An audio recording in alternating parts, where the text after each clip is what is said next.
అందరికీ స్వామిని. లోపల బయట నేను చరాచర సృష్టిలో అన్ని ప్రాణులలో నిండి మిగిలి ఉన్నాను. ఇదంతా పరమేశ్వరునిచే నియమింపబడినది.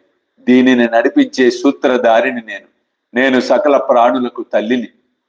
త్రిగుణాల సామ్యావస్థను, సకల ఇంద్రియాలను నడిపించేవాణ్ణి నేనే. సృష్టి స్థితి లయకు కారకుడను నేను. నా యందు శ్రద్ధ ఉన్నవారికి ఏ కష్టాలు ఉండవు.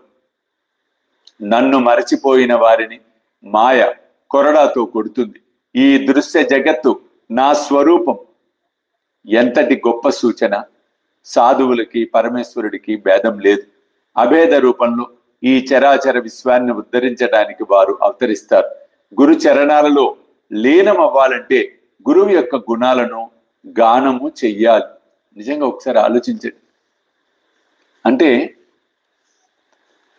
ఎంత గొప్పగా బాబా మనకు తెలియచేశాడో ఇక్కడ వాస్తవాలు మనకు అర్థమవుతాయి.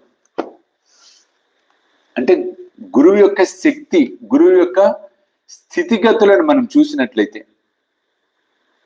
సర్వకాల సర్వావస్థలు యందు ఎప్పుడైతే మనం గురు ధ్యాసలో ఉంటామో, గురువు యొక్క నామస్మరణ చేస్తూ ఉంటామో, మాయ మనల్ని బాధించదు.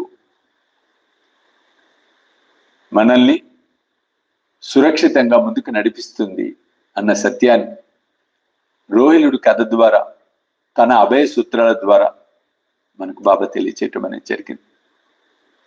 చేబోలో సమర్థ సద్గురు సాయినాథ్ మహారాజ్ की जय इति तृतीयोध्याय परिसमाप्तः।